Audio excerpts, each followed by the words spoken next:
Boa noite a todos. Que Deus nos abençoe, que Deus nos fortaleça. Vocês estão me ouvindo? Ana Constantino, você está conseguindo me ouvir? O som tá bom? Tá bom o som. Então tá ótimo, obrigada. Que eu sempre gosto de perguntar antes. Tá tudo bem por aí com vocês? O tempo tá bom? Tô te ouvindo. O tempo tá bom por aí? No Rio, Ana?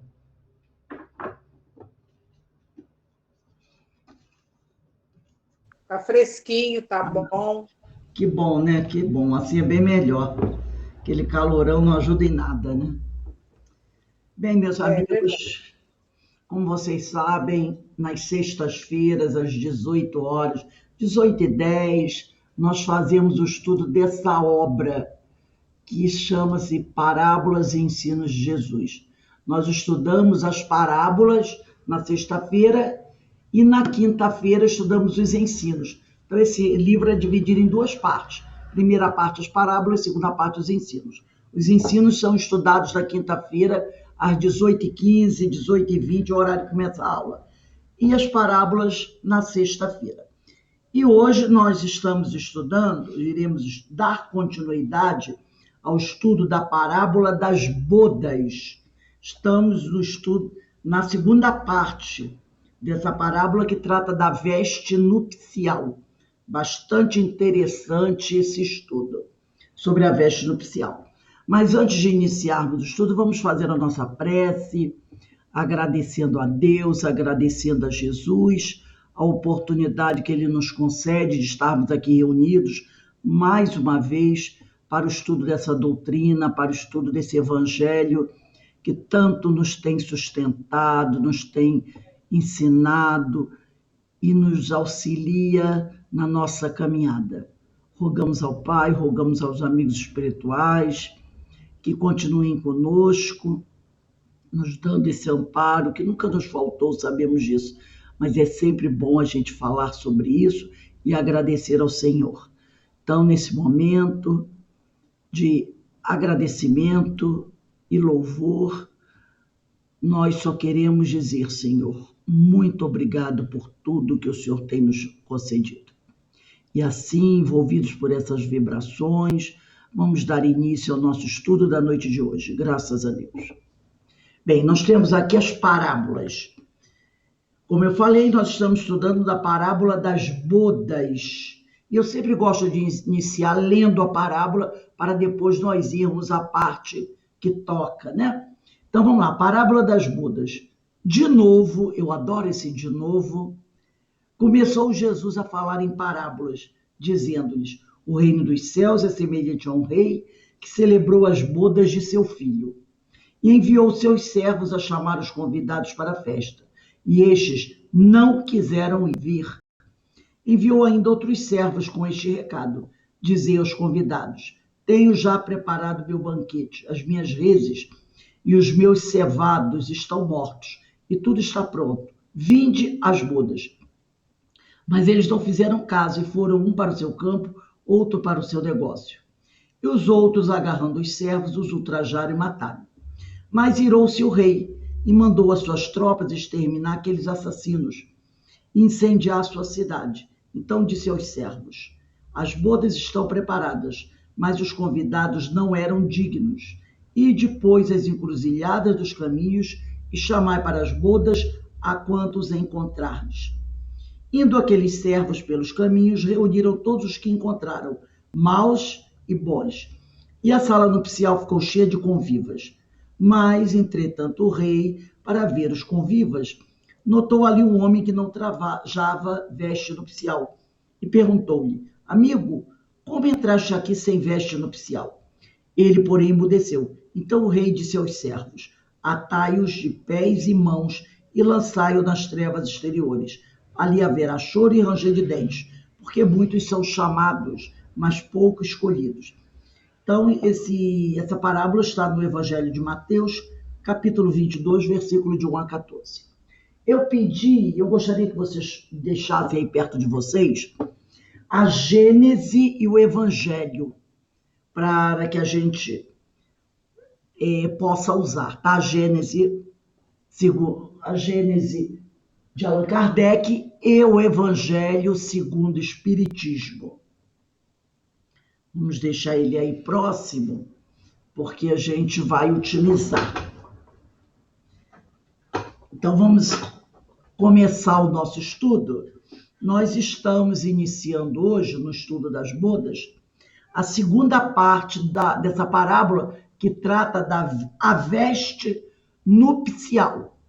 Então, é a segunda parte dessa parábola. E é interessante que o Caibá dá um destaque a essa parte, né? A veste nupcial. Ele bota em letras bem grandes, como se fosse quase uma outra parábola. Mas muito interessante isso. Então, a gente vai começar a ler essa parte da parábola das bodas, a veste nupcial. E começa assim essa parte, né? Nós estamos ainda na parábola das bodas, mas na segunda parte dessa parábola tem o título A Veste Nupcial. Então, vamos lá iniciar. Era costume antigo, aliás, como hoje ainda é, usar para cada ato ou cada cerimônia uma roupa de acordo com o ato ou a cerimônia que se vai assistir. O preconceito de todos os tempos tem determinado vestuário a ser usado em certas e determinadas ocasiões. É assim, conceito daquela época, que não se vai ao enterro com uma roupa clara, como não se vai ao casamento com um terno de brim. Então, a gente sabe, esse livro foi escrito em 1928, e as pessoas, quando iam ao enterro, iam vestido de preto, né? Porque o preto representava o luto. Então, esse livro aqui tem 92 anos. Até hoje ainda tem gente que vai, né? Bota aquela roupa preta para ir ao enterro, né? Representando o luto. Em 1928, quase 100 anos atrás, isso era muito normal. E o terno de brim é porque os homens naquela época, quando no social, no dia a dia, era costume usar terno. A gente, quando vê fotos do início do século XX, né? Fotos de 1920, 1930, outro dia mesmo eu estava olhando, os homens andando na cidade, eles usavam terno, aquele ternozinho mais simples, mas usava terno. Era o costume da época, né? No início do século XX, os anos 40, os anos 50, usava-se um terno de brim. Agora, para um casamento, os homens usavam um terno de um material mais elegante, não é? Hoje não, hoje as pessoas vão de camisa social, mas naquela época não era de bom tom você ir a um casamento com a camisa social. Você ia com um terno elegante, por isso que ele faz essa referência. Então a gente tem que ter a noção que o livro é de 1928 e era comum as mulheres irem de preto,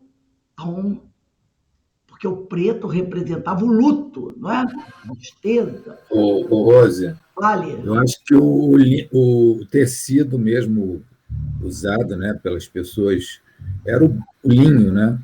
Era o linho. O linho era o mais elegante. O brim era um tecido assim menos nobre, né? Menos nobre. Era o terno do dia a dia, não é? Para ir trabalhar.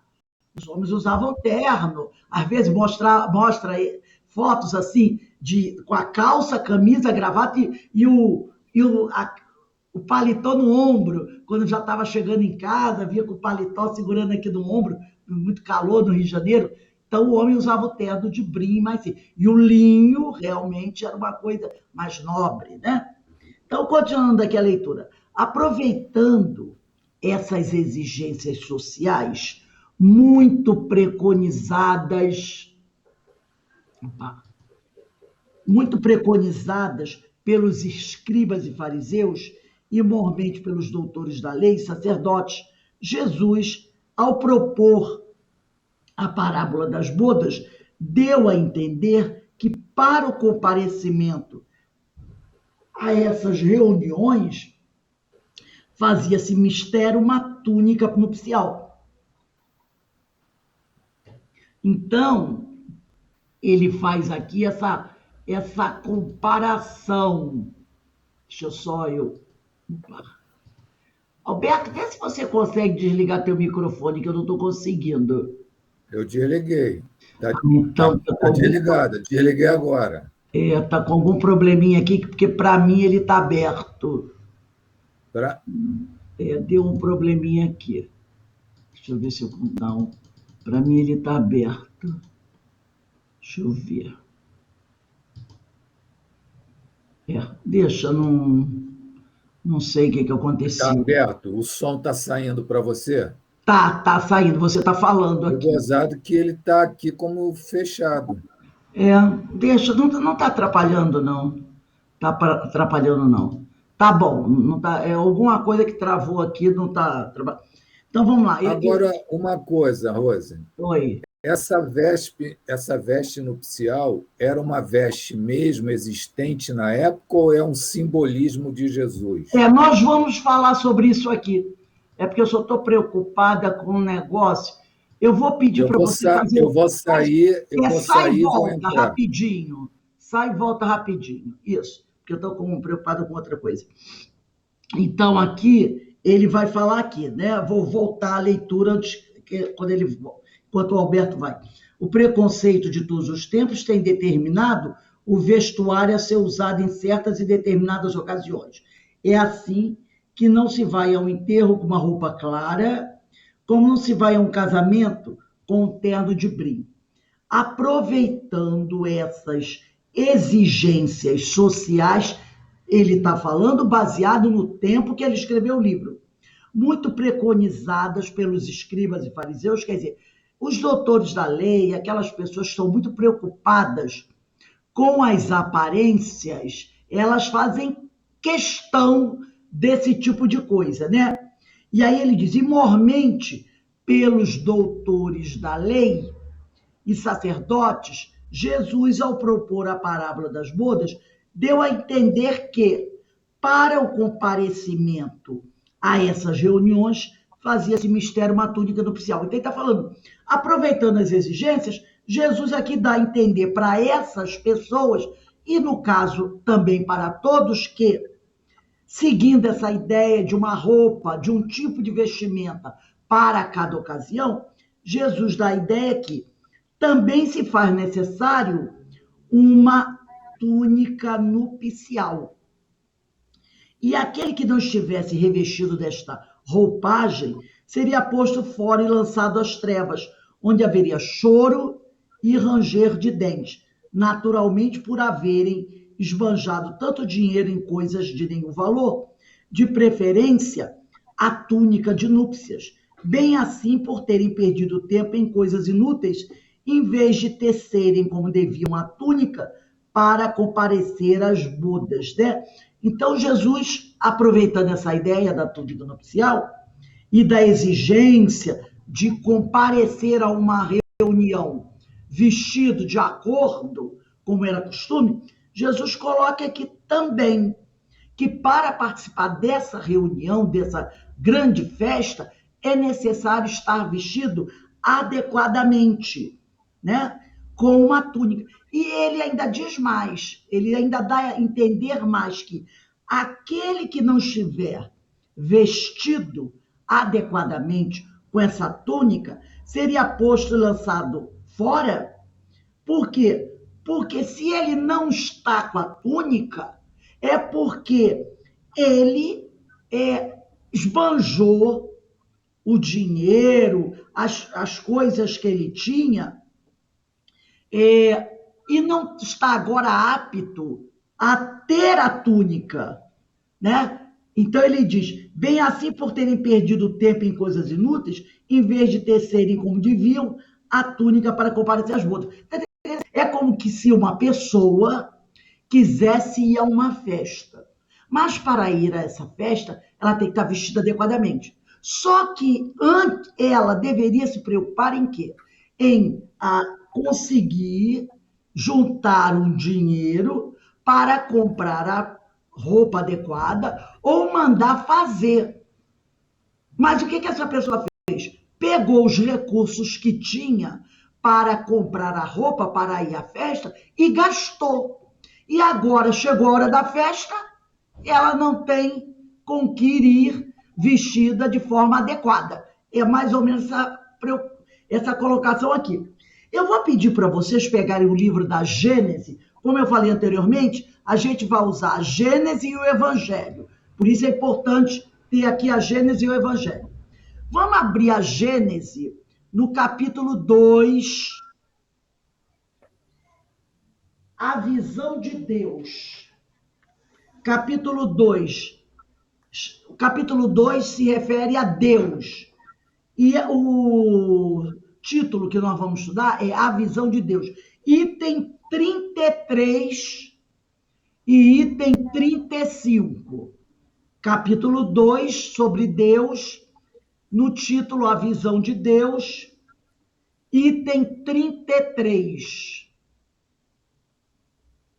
No item 33 diz assim: uma pessoa está no fundo de um vale envolto por um denso nevoeiro, não vê o sol. Todavia, como já dissemos anteriormente, por causa de... Oi? Desculpe, pode me repetir qual é o item? É no livro Gênesis. 2, item 33. Então é Evangelho. Não, a Gênese. Puxa vida. Capítulo 2. Item 33. A visão de Deus. Tá, pode ir. Aí ele diz, uma pessoa... Vê se você consegue desligar seu microfone agora. Uma pessoa... Desligou, ótimo. Uma pessoa que está no fundo de um vale envolto por um denso nevoeiro não vê o sol. Todavia, como já dissemos anteriormente, por causa da luz difusa, ela percebe a presença do sol. Se começar a subir a montanha, à medida que se eleva, o nevoeiro se dissipa. A luz começa a ser cada vez mais viva, mas ela ainda não vê o sol. Quando começa a percebê-lo, ainda está encoberta, porque menor nevoeiro é suficiente para encobrir seu brilho. Apenas quando a pessoa estiver acima da camada da névoa, chegando aonde o ar esteja perfeitamente límpido, ela o verá em todo o seu esplendor. Da mesma forma, ocorre com alguém que esteja com a cabeça coberta por vários véus. A princípio, não vê absolutamente nada. A cada véu que tirar, distingue uma luz cada vez mais clara. Só quando o último véu sair, perceberá nitidamente as coisas. Assim também ocorre com o licor carregado de matérias estranhas. De início está turvo. A cada destilação, sua transparência aumenta, até que, estando completamente depurado, adquire uma limpidez perfeita e não apresenta nenhum obstáculo à sua visão. Assim é a alma. O envoltório perispiritual, embora invisível e impalpável para nós, é para ela uma verdadeira matéria, bastante grosseira ainda para certas percepções. Esse envoltório fica mais sutil à medida que a alma se eleva em moralidade. Está entendendo a veste nupcial? Conforme o cidadão, a alma, se eleva em moralidade, o seu envoltório vai ficando mais purificado. As imperfeições da alma são como os véus que obscurecem sua vista. Cada imperfeição superada é um véu a menos, mas somente quando estiver completamente depurada, ela desfrutará da plenitude de suas faculdades. Então, quando essa veste estiver completamente depurada, ela poderá participar do banquete nupcial. Estará perfeitamente, adequada, vestida de forma adequada. Agora vamos dar uma olhadinha no item 35. O espírito, o 35 do livro A Gênese. só se depura com o tempo e as diferentes encarnações. É como alambiques, em cujo fundo ficam algumas impurezas. Pode ser que a Gênesis de vocês tenha um pouquinho de diferença, porque eu estou com essa tradução nova, tá? Da Gênesis. A tradução nova, eu estou fazendo a leitura pela tradução nova. Então ele diz aqui, o espírito só se depura com o tempo e as diferentes encarnações. Então, é assim que o espírito vai se depurando com o tempo. Ninguém vai conseguir depurar totalmente seu perispírito numa encarnação só. É preciso tempo para que ele possa ir purificando o seu perispírito. É como alambiques, em cujo fundo ficam algumas impurezas.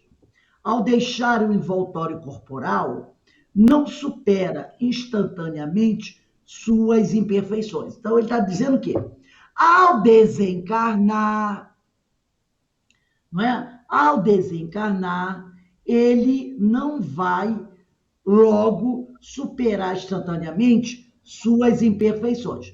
Por isso, depois da morte, não vê Deus como não via em vida. Mas, à medida que se purifica, tem uma intuição mais distinta. Se não o vê, compreende-o melhor. A luz é menos difusa.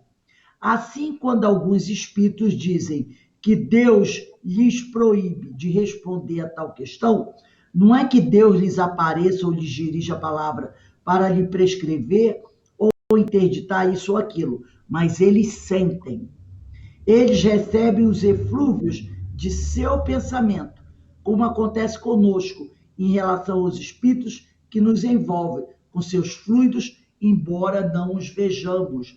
Então, essa túnica nupcial é o nosso perispírito. E aqui no livro da Gênesis, isso está muito bem claro. O espírito, conforme ele vai evoluindo, ele vai melhorando, ele vai crescendo, ele vai purificando a sua túnica nupcial, o seu perispírito, a sua veste nupcial. E esse é o trabalho que nós temos que fazer, não é? Para que a gente possa estar bem colocado para comparecer a esse banquete, né? Então, por isso está escrito aqui. Jesus, ao propor a parábola das bodas, deu a entender que para o comparecimento a essas reuniões, essas reuniões seriam esses níveis espirituais mais elevados, esses planetas de regeneração, esses mundos superiores. Faz-se mister portar uma túnica nupcial, um perispírito mais purificado. É isso que ele está dizendo.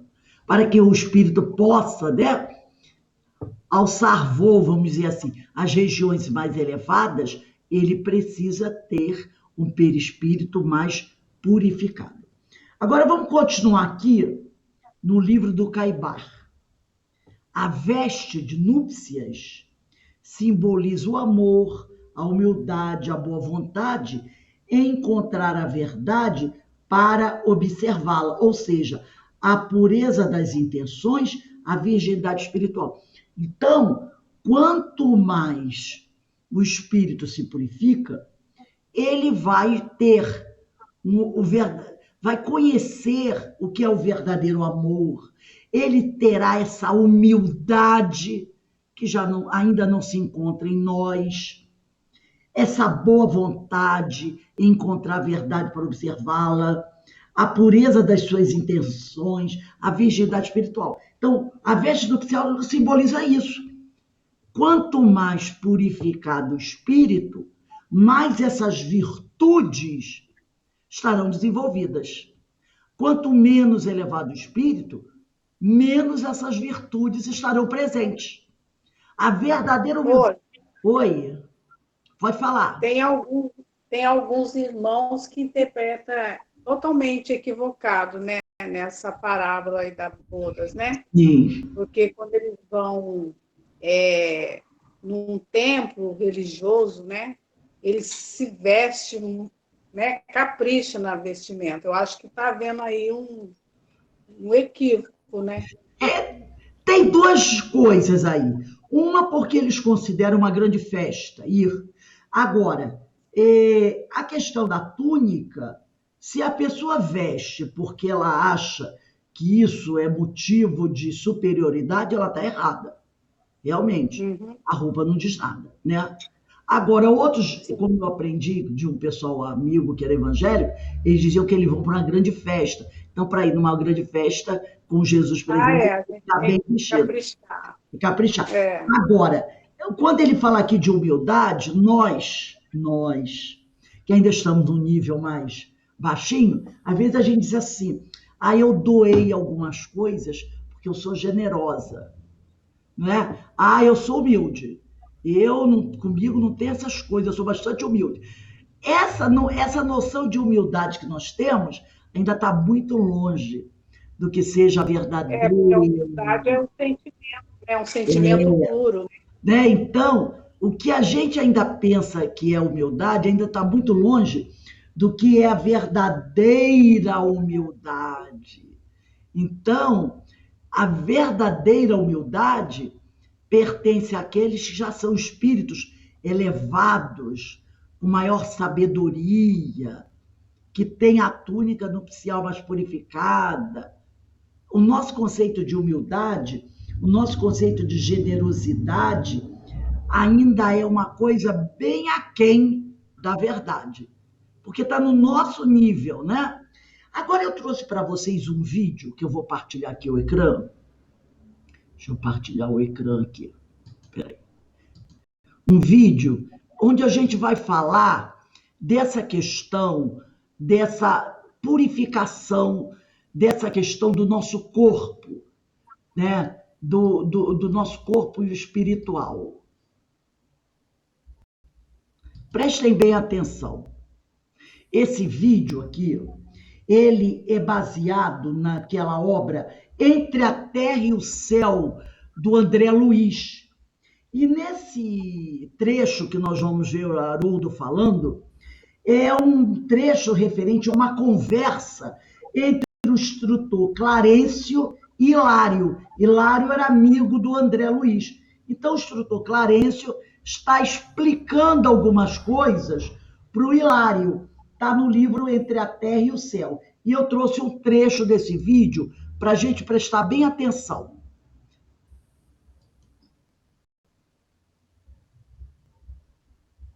Nós avaliamos a vida pelo que acontece com o corpo. Então, se eu quebrei o dedo, sofri uma tragédia. Quebrei a perna, não posso trabalhar. E às vezes a espiritualidade está assim, graças a Deus. Ainda bem que quebrou a perna. Porque estava para fazer a maior bobagem da encarnação dele. Então o Hilário representa isso. Vem então Clarencio com os olhos do espírito imortal, responde para ele. Cada qual de nós renasce na terra, apreciou o ministro, a exprimir na matéria densa no corpo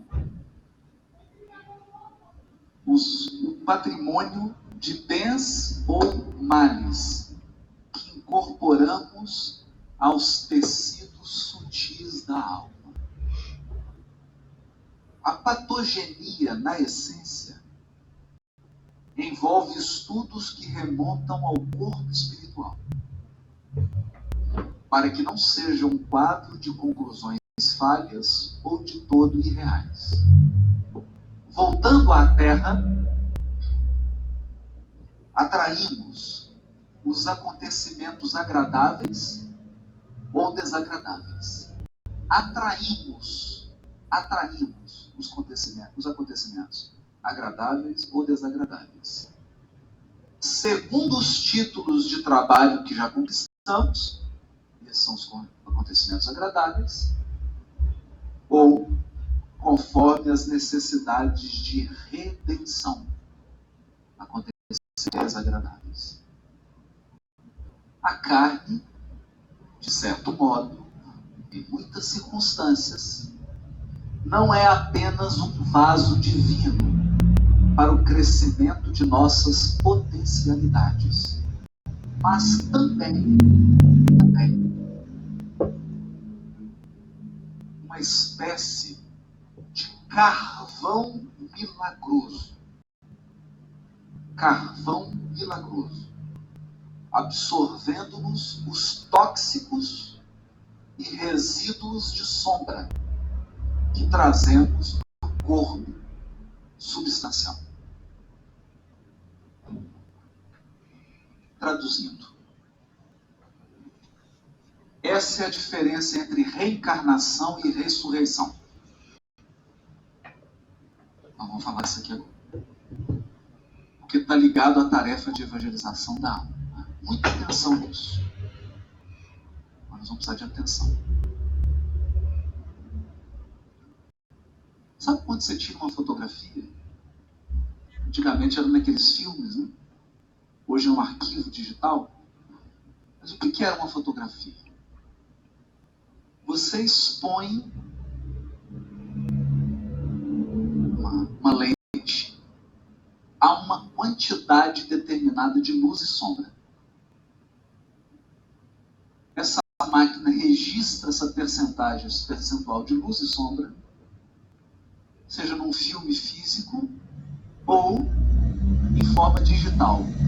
Você tirou uma foto. Pois bem, o espírito imortal, nessa metáfora, é um fotógrafo. É um fotógrafo. Cada gesto de bondade ou de maldade, de equilíbrio ou de desequilíbrio, cada emoção luminosa ou emoção pesada é registrada como uma fotografia no seu perispírito. Está no seu perispírito. Está lá registrado. Aquilo é um imã. Um imã. Aquilo é um imã. Durante muitos séculos nós fomos educados religiosamente a imaginar que Deus está com uma beca preta num tribunal julgando seus filhos. Não. Esqueçam a beca. Esqueçam o tribunal. A única coisa que Deus faz nesse universo é salvar seus filhos deles mesmos. Porque cada fotografia que você tira é uma força que você incorporou. Então, se eu tomo de um punhal aqui agora e mato Mateus, sem nenhum trocadilho, eu tirei uma fotografia tenebrosa que ficará incorporada ao meu perispírito.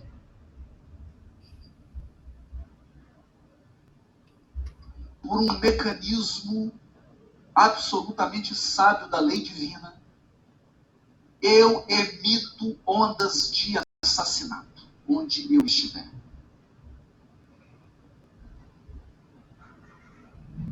Eu respiro um homicídio.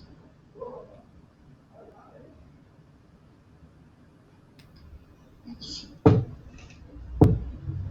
Aqueles que lesaram financeiramente os outros, eles emitem ondas de lesão. Ele pode parar, tem 500 carros parados aqui, o dele é que o vidro vai ser quebrado.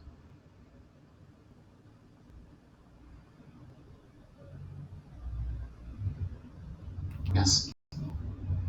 E o que acontece? O aperfeiçoamento espiritual chama-se, no Evangelho, nos livros da obra subsidiária que usam as figuras do Evangelho, de redenção espiritual. Redenção espiritual é quando você atinge um nível de evolução espiritual que você não precisa mais dos filtros da carne. Hã? Não, eu não estou falando grego. O que é isso? Eu chego no plano espiritual. Os benfeitores olham para mim pelo cheiro que eu emito, e não adianta perfume francês, pela cor que eu emito, pela densidade da vibração que eu emito. Eles olham e falam assim, vou pegar uma ligação, não pode ficar chateado, né? Vou dar um exemplo ruim, né? Olha, essa aqui já enganou 20 maridos, já praticou tantos abortos, já fez isso, está gravado. Esse aqui já lesou 50 sócios, já matou não sei quantos, já tombou a esposa de 20, já fez isso. Está gravado. E aí você vira para o benfeitor e fala assim, eu quero me purificar. Eu quero lavar minha alma, literalmente. Eu preciso lavar meu perispírito. Lavar. O que eu faço? Nós vamos te mergulhar num vaso milagroso. Nossa. Puxa vida, é fácil assim. Então é mais ou menos como um batismo, joga uma aguinha em cima, mais ou menos. A mesma coisa. Você já está... Nossa, vai ser bom, né? Como é que é esse vaso? Esse vaso é o seguinte. Nós vamos te mergulhar nele. Ele é uma espécie de carvão que suga suas imperfeições. Nossa, que maravilha. Parecendo filmes de ficção científica. Bom demais, gostei. Adorei esse processo. Que vaso é esse? É o corpo humano. Ninguém pode ver o reino dos céus se não nascer da água.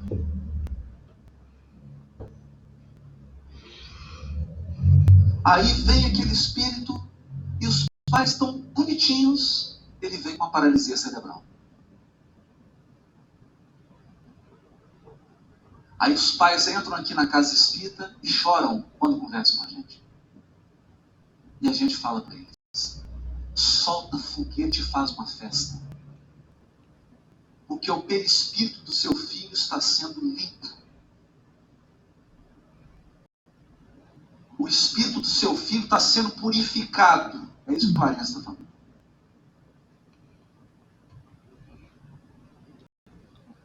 Purificado. Todas as doenças do corpo físico têm sua gênese, diz Clarence, em processos de adoecimento da alma. É um perispírito deformado que está tendo a oportunidade de tirar a deformação, passando isso para a carne. O corpo, então, é uma esponja. E a gente tem uma vaidade tão grande com ele, né? Não, tá certo, você tem que dar uma ajeitada, não vamos também, né, gente? Mas tem que estar limpo. É isso. Aí você se pergunta, por que aquela pessoa tinha 5 pessoas no carro? Aí caiu, o carro capotou 20 vezes, só ele desencanou. Por quê? Porque só ele tinha um imã nele.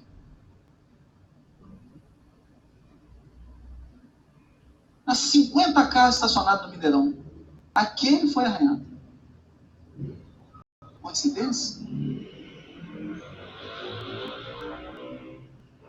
Será que o criminoso, quando decide fazer a maldade, consegue fazer com qualquer um? Será?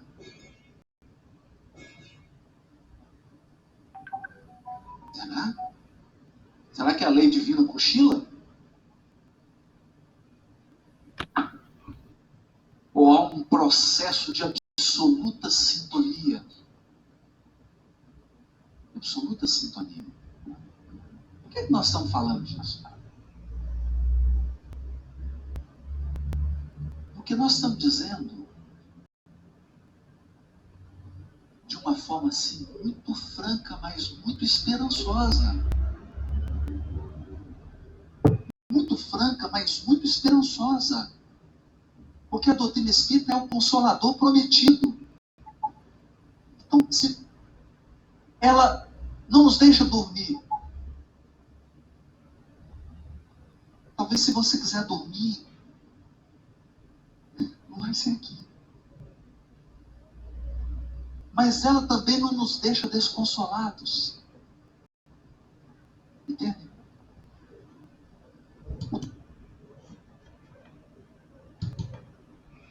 Deu para acompanhar? Entender a questão da túnica nupcial? A purificação. Então, a purificação dessa túnica nupcial se faz através das reencarnações. É através dessas reencarnações que nós vamos purificando a nossa túnica nupcial, para que a gente possa um dia estar com a túnica nupcial adequada para participar dos grandes banquetes celestiais. Então, vai ser aqui na carne, através das reencarnações, que nós iremos purificando o nosso perispírito. E é como ele diz, se você não estiver com a túnica adequada, você não pode estar ali. Então, e ele encerra também, encerra não, porque o vídeo continua, ele é muito interessante, esse vídeo. Como eu falei, é sobre um trecho do livro Entre a Terra e o Céu, de André Luiz, a conversa do instrutor Clarencio com Hilário. E quando ele diz assim, a doutrina espírita não nos deixa dormir. Por quê? Porque ela nos traz informações para nos deixar bem despertos, vigilantes, é nesse sentido. Porque aquele que dorme, ele não vigia. Denise, quer falar alguma coisa? Aquele que dorme não vigia, não é? Então, por isso que ele diz, a doutrina espírita não nos deixa dormir. Ela nos desperta para a verdade. Eu achei inclusive o título desse trecho do vídeo chama-se Purificação da Alma, porque tem o trecho do vídeo só e tem o vídeo inteiro. Aqui eu tenho ele inteiro. Então, esse trecho que ele conversou aqui chama-se Purificação da Alma. Então, vamos continuar aqui. Depois, se alguém quiser o vídeo inteiro, eu mando para vocês, tá? Aí ele também, esse vídeo foi um seminário que o Haroldo fez, se eu não me engano, foi um seminário sobre evangelização. Então, ele vai falando sobre isso. Então, voltando aqui ao livro do Caibar Schutel. O interesseiro, o mercador, o astuto, o tartufo, que, embora convidado a tomar parte nas bodas, está sem a túnica, não pode ali permanecer. Será lançado fora, assim como será posto à margem o convidado a um casamento ou a uma cerimônia que não se traje de acordo com o ato a que vai assistir. Há bem pouco tempo, vimos, por ocasião de um júri, numa cidade vizinha, o juiz convidar um jurado para se compor, só pelo fato de achar-se o mesmo com uma roupa de brim. Olha, naquela época, 1928, a pessoa que era jurado num tribunal tinha que estar vestido com um terno adequado. Não podia estar com um terno de brim, que era um terno assim bem informal, né? Aí ele diz aqui, com a roupa de brim claro, eram exigências para você participar de um júri. O jurado foi posto fora, visto não estar revestido com a veste de juízo, que é o perispírito adequado, purificado, né? Então, ele diz aqui, como esteja o evangelho disseminado em todos os meios sociais, o que, aliás, constitui um dos sinais frisantes do fim do mundo, só mesmo os homens de má vontade, os orgulhosos, enfatuados e de espírito preconcebido ignoram seus deveres de humildade para a recepção da palavra divina. A estes não garantimos êxito feliz quando comparecem ao banquete de espiritualidade que se está realizando no mundo todo, no consórcio do céu com a terra, dos vivos com os mortos, para o triunfo da imortalidade. Vamos pegar o Evangelho segundo o Espiritismo, capítulo 3, Evangelho segundo o Espiritismo, capítulo 3, item 17.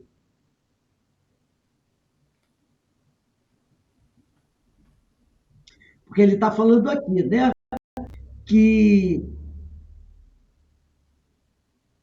aqueles que não estão com seu perispírito purificado, não se garante agora êxito feliz quando comparecem ao banquete de espiritualidade que se está realizando no mundo todo, nesse consórcio do céu com a terra, dos vivos com os mortos, para triunfo da imortalidade. Se você ainda não tem a sua túnica nupcial adequada, você não pode esperar a felicidade agora. É preciso purificar esse perispírito. E no capítulo 3, vamos dar uma olhadinha no item 17.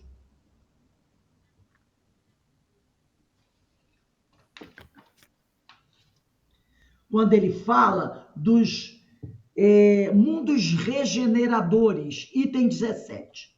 Diz assim, capítulo 3, há muitas moradas na casa de meu pai.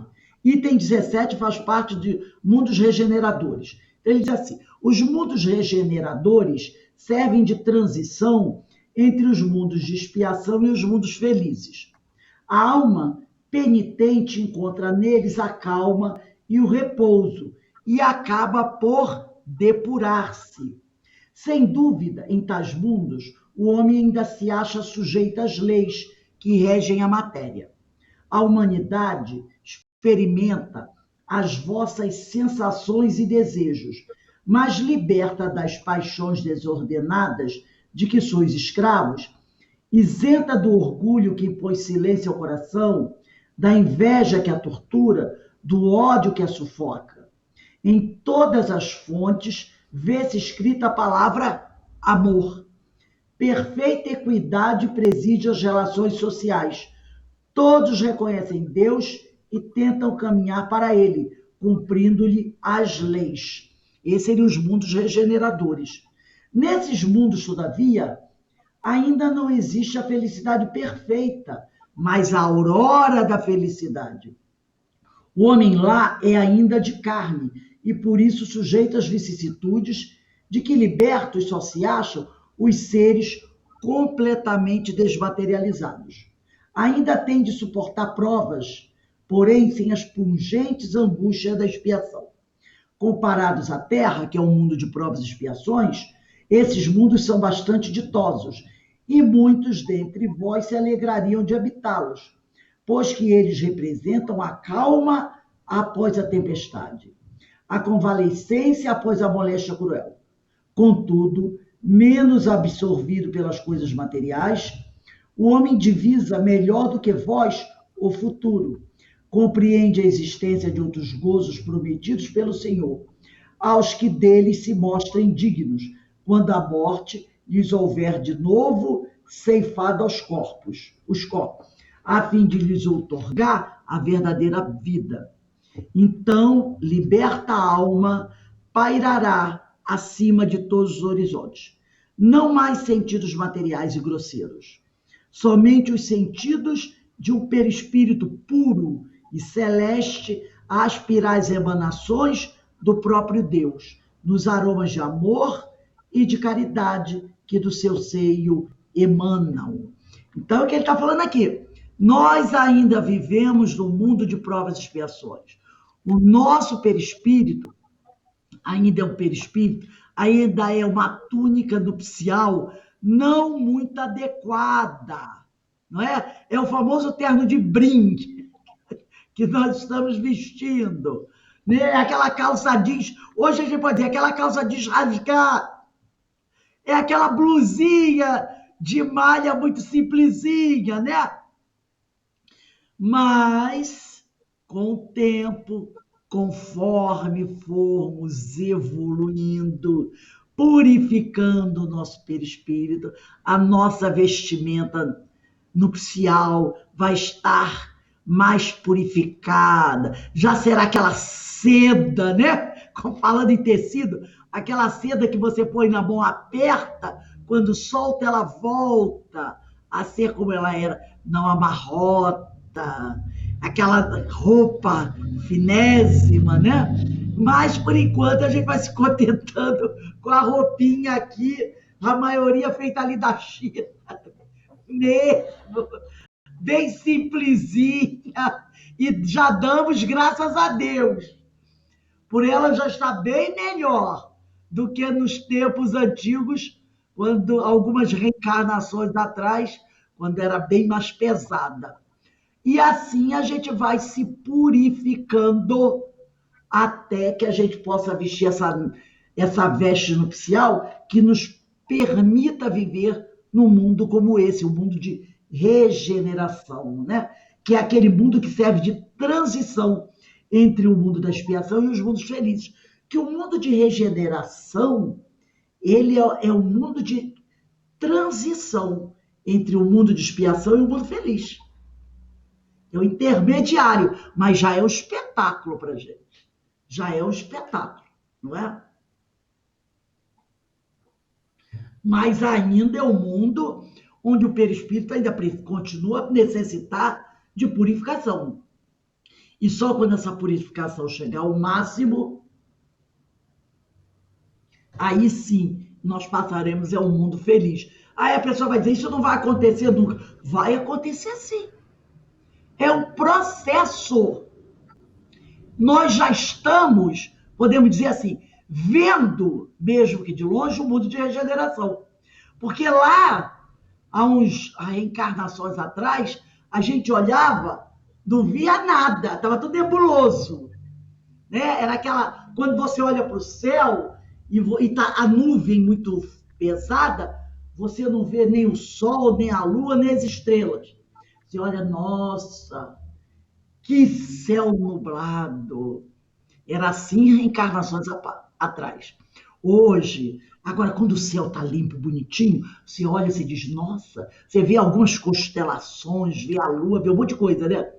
Hoje, graças a Deus, a gente quando olha para o céu, a gente já está vendo o mundo de regeneração. Distante, mas você já está vislumbrando. Isso é não, isso se chama progresso. Quanto mais você avança, mais a sua visão do mundo de regeneração fica mais clara. E o seu desejo de estar lá vai aumentando. Daqui a 2, 3 reencarnações, estaremos talvez lá ou mais perto ainda. Depende de quem? Depende de nós. Só depende de nós estarmos mais perto ou mais distante desse mundo de regeneração. Só depende de nós. Não depende de Deus, não depende de nós, não é? Da nossa caminhada, da nossa vontade, da nossa vontade. Vamos voltar aqui ao livro do Caibar. Estamos no penúltimo parágrafo, né? No antepenúltimo. Dar-se-á, sem dúvida, com esses turiferários do ouro, né? Acumuladores do ouro, e turibulários, o que disse Isaías em sua profecia. Ouvirão e de nenhum modo entenderão. Verão e de nenhum modo perceberão. É como Jesus falou, né?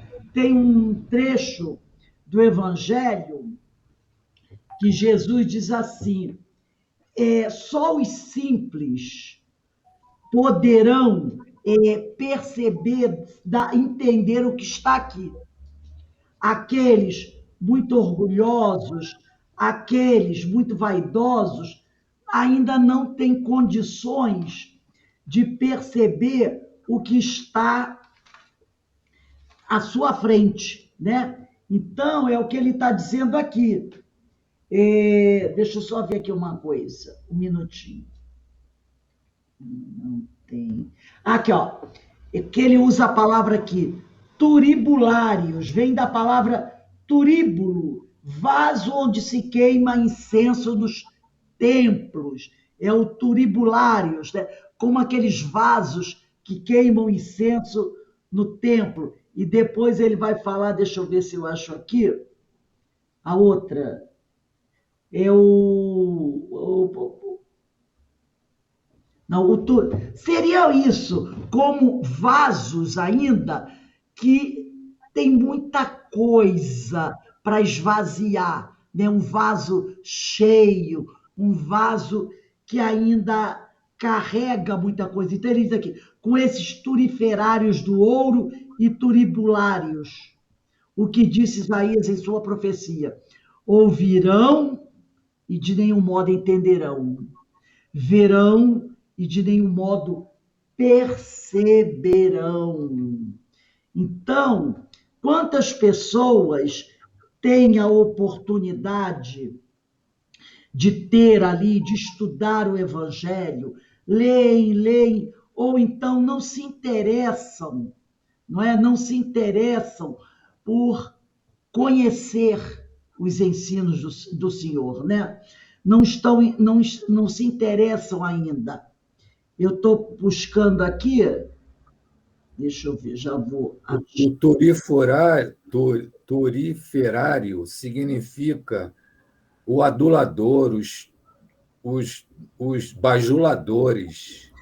Os bajuladores. Os bajuladores do ouro, né? E os turibulários. Deixa eu ver aqui. Turibulários. Os turibulários, vamos ver aqui. Se eu acho aqui. Turibulários.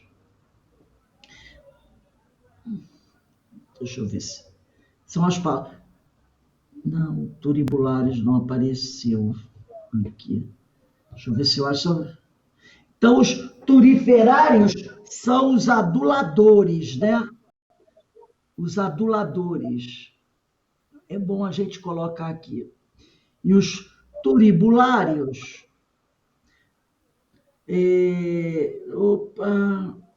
Aquele também. Quem pensa com turibulário. O turibulário também é o adulador, o bajulador, o louco. É aquele que fica agitando o turíbulo para espalhar o incenso, né? É aquele que fica agitando, o que agita o turíbulo para espalhar o incenso. E ele também tem esse significado de adulador, bajulador. Isso. Aqui no meu dicionário está dizendo adjetivo, substantivo masculino, turiferário. O que é MQ?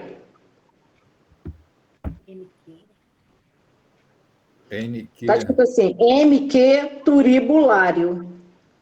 É como se fosse a mesma coisa, né? São os aduladores, aqueles que ficam no templo, né? Olha só, tem aqui, ó. Turificador, turificante, bajulador, adulador, adulão, aduloso, baba-ovo, canonizador, canacho, chaleirista, escova-botas, lambe-botas. É o famoso puxa-saco. Lisonjeador, mesureiro, puxa-saco, também está aqui, puxa-saco, servir, e turibulário. É o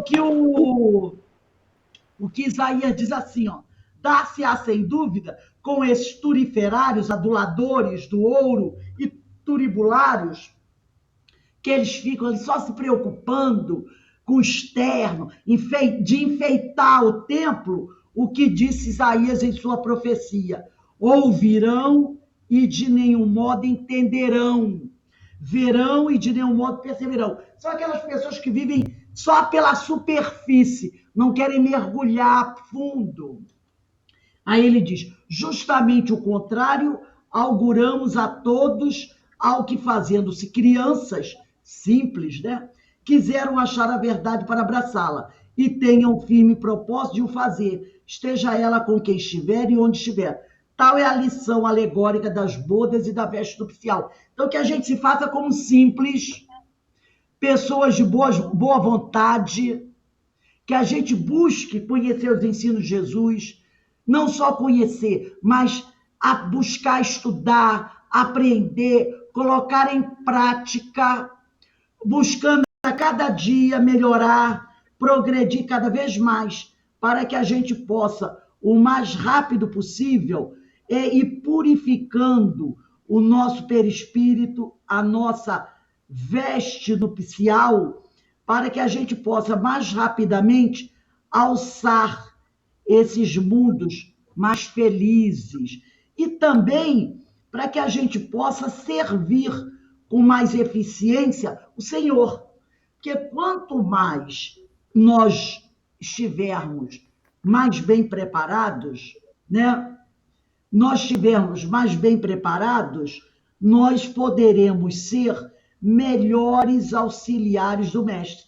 Porque como tem aquela frase muito comum, muito conhecida de todos nós, a seara é muito grande, não é? Mas o número de trabalhadores bem preparados que podem ajudar efetivamente o senhor ainda são muito poucos.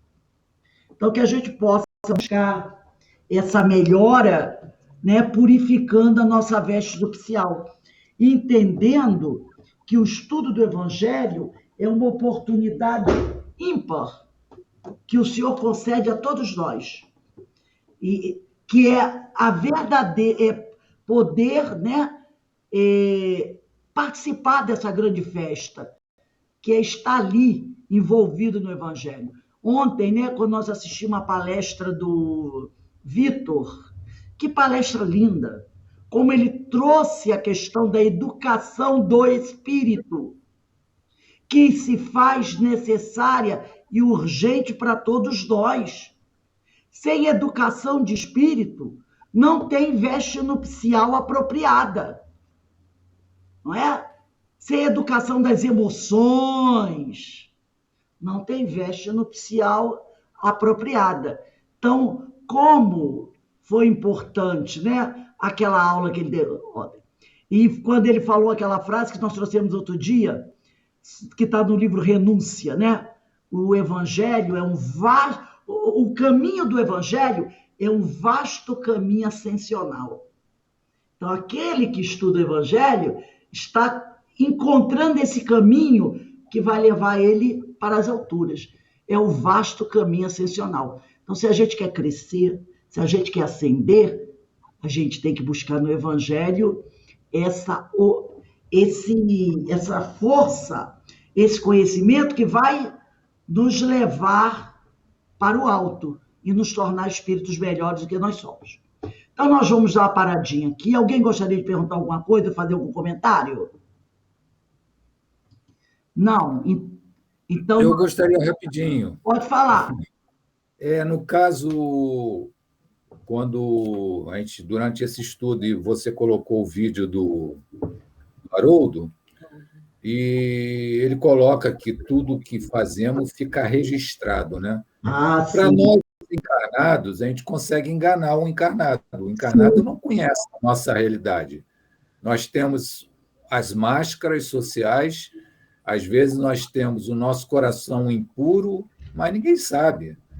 Então, a gente se apresenta de uma maneira para a sociedade, às vezes é até bajulado, elogiado, mas, na essência, não temos qualidade moral. Agora, quando o espírito que está em nossa volta nos vê, ele vê na essência, está registrado lá. Foi o que ele falou. Pois é, o perispírito diz o que somos. Então, a gente consegue dizer o que não somos para você, para o encarnado. Mas para a espiritualidade não adianta, não. Não tem como enganar. Até o inferior vê e diz, e por isso que na mesa mediúnica você faz, acontece, e agora está querendo dar uma de bonzinho aqui, me chamando disso, daquilo. Agora você não presta, não. Porque está tudo aqui. Exatamente, está tudo registrado aí. Né? A nossa bondade e a nossa sombra. Está tudo registrado aí. entendeu? Por isso que quando o espírito diz assim, quando os livros dizem assim, que os espíritos, na mesa mediúnica, quando lidam com o doutrinador, eles só respeitam a condição moral. Por quê? Porque eles leem no perispírito. Se o doutrinador tem essa condição moral ou não. Se tem, eles respeitam. Se não tem, eles não respeitam. Porque, como o Alberto falou, você pode enganar o outro encarnado, mas você não consegue enganar o desencarnado, porque ele faz a leitura do seu perispírito. E aí ele vê se tem condição moral, e aí, se tiver, ele respeita. Entendeu? Então, quando o Haroldo falou sobre isso, não é? O que o cara tem o cheiro, é tudo fluido, né? O fluido de que é formado nosso perispírito, ele nos denuncia. Ele nos denuncia. E aí não tem como enganar mais ninguém. Então, nós vamos dar uma paradinha aqui, tá?